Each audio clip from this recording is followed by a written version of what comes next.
হীন কোনো অনুশোচনা নাই হয় এই ধৰণৰ এনেকুৱা কিছু কথাই পোহৰলৈ আহিছে এই মুহূৰ্তত বিশেষকৈ কলকাতাৰ কলকাতা কাণ্ডৰ মুখ্য অভিযুক্ত সঞ্জয় ৰয় সম্পৰ্কে সঞ্জয় ৰয় যিজনে ইমান ঘৃণনীয় কাণ্ড এটা কৰাত অভিযুক্ত কলকাতাৰ চিকিৎসক গৰাকীক নৃশংসভাৱে হত্যা কৰা ধৰ্ষণ কৰি এই ঘটনাটো সংঘটিত হোৱাৰ পিছত যেতিয়া আৰক্ষীয়ে গ্ৰেপ্তাৰ কৰিলে বৰ্তমান সিবিআইৰ জিম্মাত আছে এইজন অভিযুক্ত সঞ্জয় ৰয়ৰ কথা শেহতীয়াকৈ জেৰাত কি কৈছে কি ধৰণৰ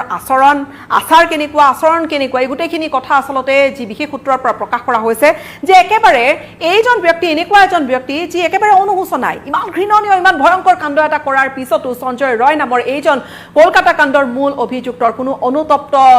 হৈ থকা নাই কোনো অনুশোচনা নাই জন্তুৰ দৰে আচাৰ বা জন্তুৰ দৰে আচৰণ বা জন্তুৰ দৰে গোটেই ভাৱধাৰা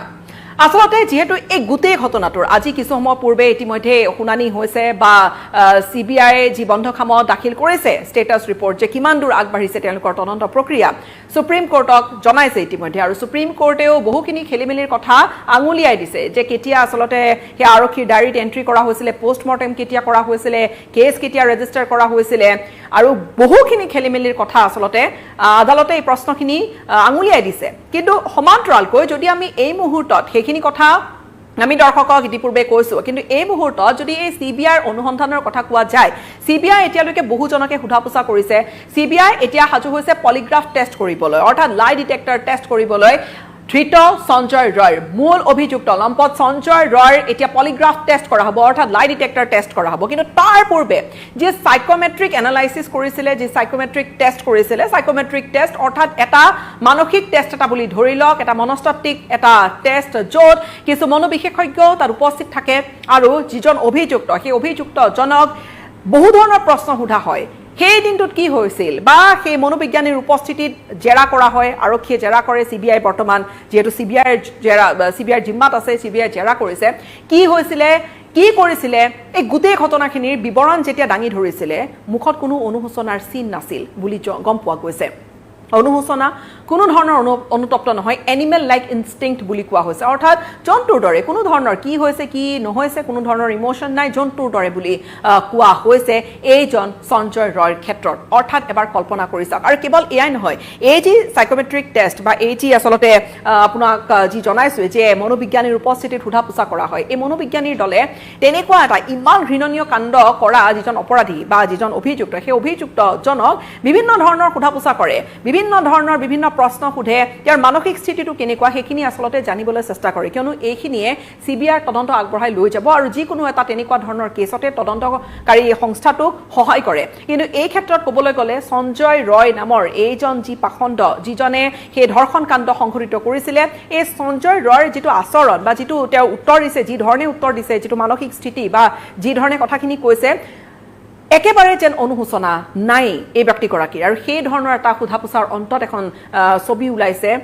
আৰু এইখিনি কথা গম পোৱা গৈছে কিন্তু এই মুহূৰ্তত যদি আপোনালোকক কওঁ যে কেৱল এইটোৱেই নহয় সঞ্জয় ৰয় যিজন সঞ্জয় ৰয় চিভিক ভলেণ্টিয়াৰ আছিলে অৰ্থাৎ পশ্চিমবংগত তেনেকুৱা এটা ব্যৱস্থা আছে চিভিক ভলেণ্টিয়াৰ থাকে যান বাহন নিয়ন্ত্ৰণৰ ক্ষেত্ৰত তেওঁলোকে বিশেষ সময়ত তেওঁলোকে সহায় কৰে এই চিভিক ভলেণ্টিয়াৰ হোৱাৰ সুবাদতে এইজন সঞ্জয় ৰয়ে গৈ সেই হাস্পতালখনত বাৰে বাৰে সোমাবলৈ সক্ষম হৈছিলে যিকোনো ৱাৰ্ডত সোমাই গৈছিলে অনায়াসে প্ৰৱেশ কৰিবলৈ সক্ষম হৈছিলে দাদাগিৰি কৰিছিলে আৰু কেৱল এয়াই নহয় আনকি বেয়া ব্যৱহাৰ কৰাৰো বহু অভিযোগ আছে আৰু যিগৰাকী তাত ষ্টাফ আছিলে যিসকল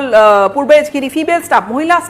মহিলা কৰ্মচাৰীসকলকো খুব দুৰ্ব্যৱহাৰ কৰাৰ অভিযোগ আছে আৰু ইতিপূৰ্বে এই কথা পোহৰলৈ আহিছে যে সঞ্জয় ৰয় নামৰ এই অভিযুক্তজনৰ মাৰধৰৰ বলি হ'বলগীয়া হৈছিলে প্ৰাক্তন তেওঁৰ পূৰ্বৰ পত্নী সেই প্ৰাক্তন দ্বিতীয় পত্নীগৰাকীৰ শাহুৱেকে এইখিনি কথা কৈছে যে 3 মাহ গৰ্ভৱতী হৈ থকা অৱস্থাত এই সঞ্জয় ৰয় ইমান বেয়াকৈ মাৰধৰ কৰিছিলে তেওঁৰ ছোৱালীক অৰ্থাৎ দ্বিতীয় পত্নীক সঞ্জয় ৰয়ৰ নিজ পত্নীক ইমান বেয়াকৈ প্ৰহাৰ কৰিছিলে যে সেই মহিলাগৰাকী নিজৰ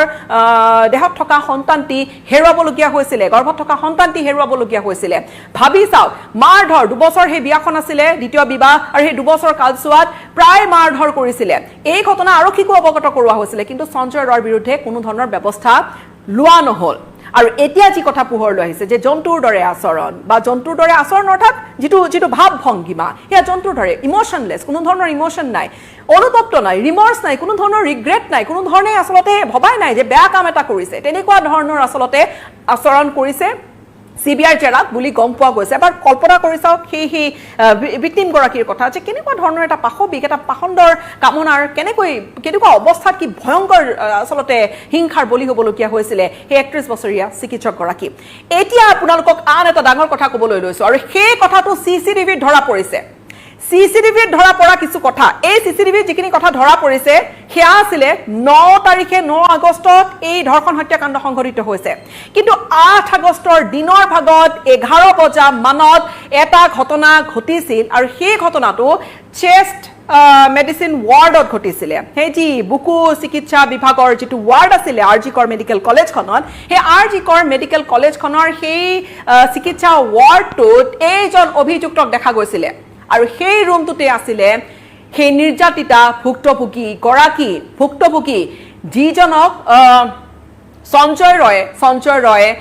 যিজনৰ ধৰ্ষণত অভিযুক্ত সেই গৰাকী যিগৰাকী চিকিৎসকৰ ধৰ্ষণত অভিযুক্ত সেই গৰাকী চিকিৎসক আন কেইজনমান জুনিয়ৰ ডক্টৰৰ সৈতে সেই চেষ্ট ৱাৰ্ডত আছিলে আৰু তাত CCTVত ধৰা গৈছে যে কেনেকৈ নজৰত ৰাখিছিলে ভুক্তভোগী চিকিৎসক গৰাকীক এইজন পাখণ্ডই কেনেকৈ নজৰ দি আছিলে কেনেকৈ নজৰত ৰাখিছিলে সেয়া 8 তাৰিখৰ কথা 8 আগষ্টৰ ঘটনা আৰু নিখাৰ ভাগলৈকে অৰ্থাৎ 9 আগষ্টত সেই জঘন্য কাণ্ডটো সংঘটিত হৈছিলে যি অত্যন্ত ভাষাৰে বুজাব নোৱাৰা কি ভয়ংকৰ আচলতে হিংসাৰ বলি হৈছিলে ভয়ানক এটা ধৰ্ষণ হত্যাকাণ্ড ইমান ভয়ানক যে আচলতে প্ৰতিবাদ বৰ্তমান কৰিছে চাৰিওফালে এই এটা উত্থাপন হৈছে কথা প্ৰসংগ যে বৰ্তমান হত্যাকাৰী ফাঁচি হ'ব লাগে এই যেটো ঘটনা দিনৰ ভাগৰ যেটো CCTV কেমেৰা ধৰা পৰিছে সেই চিকিৎসালয়খনৰ ভিতৰতে সেই CCTV কেমেৰা ধৰা পৰা কথাখিনি CCTV ফুটেজখিনি বৰ্তমান নিজৰ হাতত ৰাখি CBI তদন্ত কৰিছে CBI এতিয়া বিভিন্ন এংগেলত চাইছে তদন্ত কৰি কিন্তু আজি CBI যিখিনি কথা আচলতে CBIৰ ফালৰ পৰা সুপ্ৰিম কোৰ্টত পক্ষ লোৱা যিগৰাকী অধিবক্তা তেওঁ যিখিনি কথা লৈছে যে 5টা দিনত বহুখিনি অল্টাৰ হৈ গৈছিলে বহুখিনি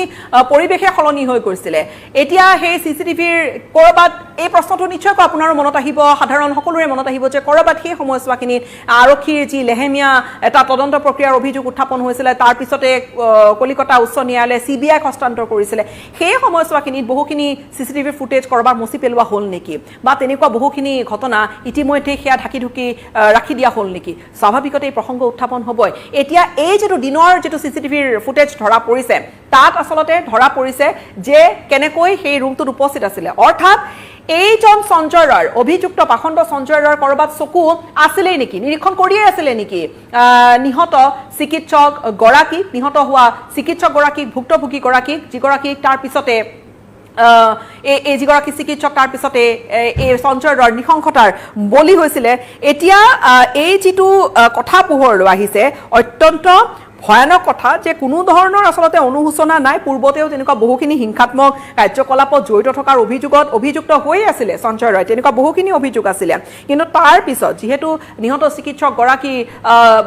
তেওঁৰ পোষ্টমৰ্টেম কেতিয়া হ'ল বা কি হ'ল গোটেই খেলিমেলিৰ কিছু কথাও সুপ্ৰিম কোৰ্টৰ মজিয়াটো পোহৰলৈ আহিছে আদালতৰ মজিয়াত যে হয় খেলিমেলি হৈছে কিন্তু এতিয়া এই যিখিনি CCTVৰ ভিজুৱেল ধৰা পৰিছে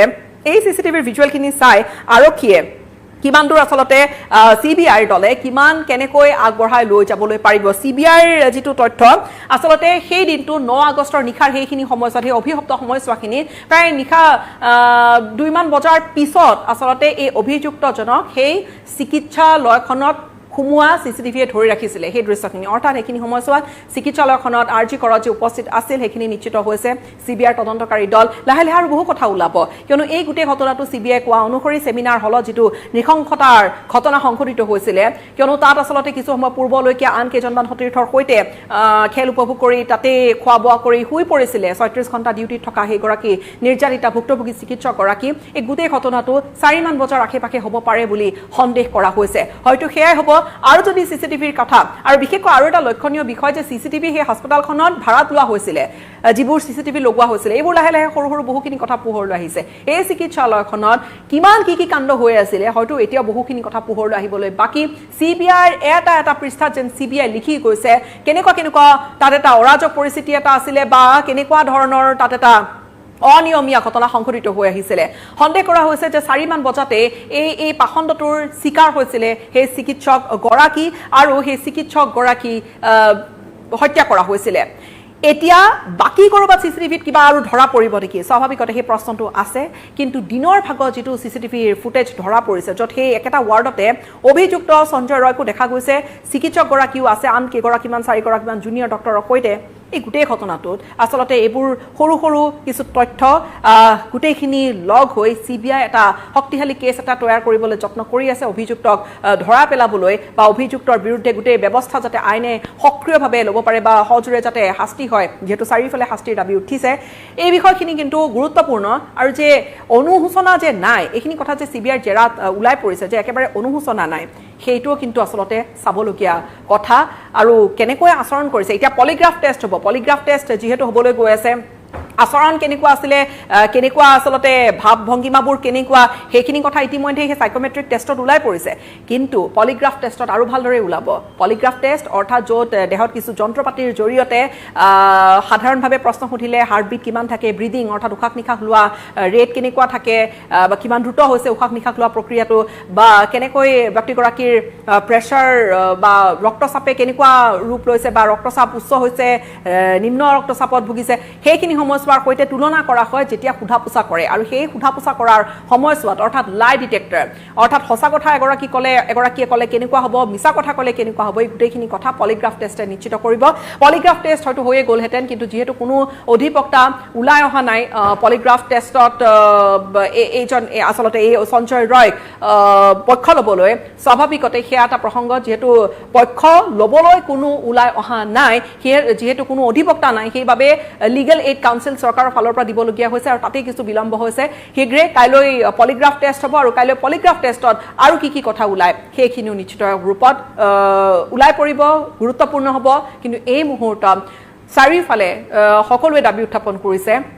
যে খুব কঠোৰ শাস্তি হওক বিভিন্নজনে ফাঁচীৰ দাবী তুলিছে এই অভিযুক্ত সঞ্জয় ৰয়ৰ অত্যন্ত ভয়ানক ঘটনা এটা আৰু এই ভয়ানক ঘটনা কৰাৰ পিছতো যে কোনো ধৰণৰ অনুশোচনা নাই সিবিআইৰ জেৰা তেনেকুৱা কথা আহিছে পোহৰলৈ যে সঞ্জয় ৰয় নামৰ এজন অভিযুক্তৰ কোনো অনুশোচনা নাই একেবাৰে অনুতপ্ত নহয় বিদায় লৈছো নমস্কাৰ